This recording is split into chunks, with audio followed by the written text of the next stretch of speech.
ఉద్యమ నాయకుడు BRS working president అన్న కేటీ రామారావు గారికి 50వ జన్మదిన సందర్భంగా ఖమ్మం జిల్లా బీఆర్ఎస్ పార్టీ ఆధ్వర్యంలో జిల్లా పార్టీ కార్యాలయం ఏర్పాటు చేయడం జరిగింది.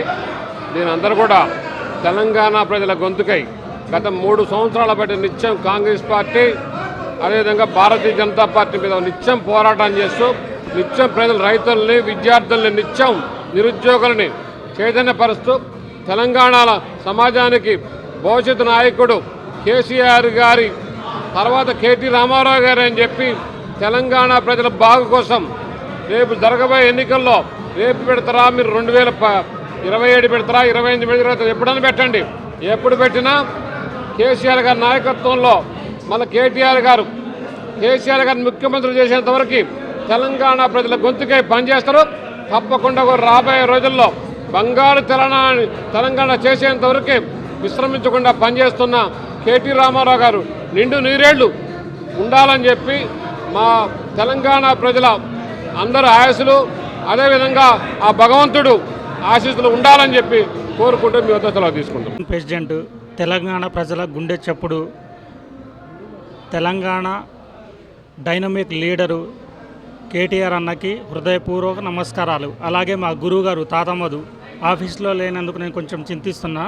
ఆయన తరపున కూడా జిల్లా ప్రజల తరపున పార్టీ ఆఫీస్ తరపున తెలంగాణ ప్రజల అందరికీ హృదయపూర్వక ప్లస్ మళ్ళీ కేటీఆర్ అన్నకి జన్మదిన శుభాకాంక్షలు తెలియజేస్తున్నా. విషయం ఏంటంటే మొన్నగా రేవంత్ రెడ్డి గారు ఒక మాట మాట్లాడారు. ఏమని రాష్ట్ర ప్రజలకి తెలంగాణ ప్రజల నీళ్లతో రక్తంతో చల్లుతా అని చెప్పేసి నీళ్ళక చల్లు ఈ పంట పండిస్తా అని చెప్పిండు. ఆయన రాష్ట్ర ప్రజలకు ఏం మెసేజ్ ఇద్దామనేసి ఆ మాట అన్నాడో నాకైతే అర్థం కావట్లేదు.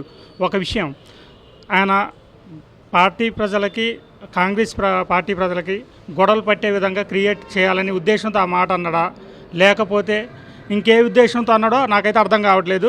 రాబోయే రోజుల్లో రేవంత్ రెడ్డి గారి ప్రభుత్వం తీవ్ర నష్టపోతుందని ఈ విధంగా తెలియజేస్తున్నాను. ఈరోజు బీఆర్ఎస్ పార్టీ కార్యనిర్వాహక అధ్యక్షులైనటువంటి గౌరవ మాజీ మంత్రివర్యులు మనందరి ప్రియతమ నాయకులు విద్యార్థులకు అదేవిధంగా యువతకు స్ఫూర్తినిచ్చే విధంగా ఈరోజు తన బర్త్డేని ఈరోజు ఆర్భాటంగా నేను జరుపుకోవడం లేదు. అందరూ కూడా అభిమానులు, కార్యకర్తలు, పార్టీ నాయకులు అందరూ కూడా సేవా కార్యక్రమాల్లో నిమగ్నమయ్యి బర్త్డే చేయవలసిందిగా ఆయన ఆదేశాలు ఇవ్వడం జరిగింది. అది చాలా శుభసూచకం. ఎందుకంటే ఈ యువత ఈరోజు మనందరం చూస్తూ ఉన్నాము. బీజేపీ ప్రభుత్వం ఏ రకంగా ఈరోజు నీట్ పరీక్షలు ఒకవైపు మనకి ఒక లైఫ్ని చేంజ్ చేసేవి, ఒక కుటుంబానికి సంబంధించి జీవితాలకు సంబంధించిన అంశం. ఎందుకంటే ఈరోజు మన పిల్లలు ఏదైనా జాబ్ సాధించాలన్నా, మెరిటోరియస్ కాలేజెస్లో సీట్లు సాధించాలన్నా ఎగ్జామ్ ఒక వే తప్ప ఇంకో వే లేదు. అలాంటప్పుడు ఇటువంటి ఎగ్జామ్స్ని పకడ్బందీగా చేయాల్సింది పోయి ఈరోజు లీకుల మీద లీకులు అవుతూ ఉంటే దాని మీద ఈరోజు జవాబు చెప్పకుండా అక్కడ ఈరోజు శాంతియుతంగా ప్రొటెస్ట్ చేస్తున్నటువంటి విద్యార్థి లోకాల మీద ఈరోజు లాఠీలు జులిపించడం, టియర్ గ్యాస్ వేయడం, ఈరోజు వాళ్ళు ట్రీట్మెంట్లకు వెళ్తూ ఉంటే అడ్డుపడడం, అక్కడికి వచ్చేటటువంటి నాయకులను నిర్బంధించడం, ఇది ఎంతవరకు కరెక్ట్? ఇది ఒక తరం పోరాటం చేస్తూ ఉంది, వాళ్ళ భవిష్యత్తు కోసం కాదు, భవిష్యత్ తరాల కోసం.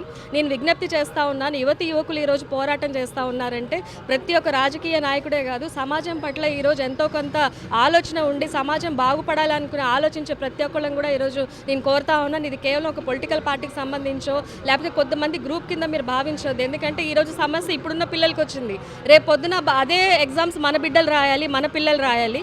వాళ్ళ భవిష్యత్ ఏంటనేది కూడా మనం ఒక్కసారి ఆలోచిద్దాం.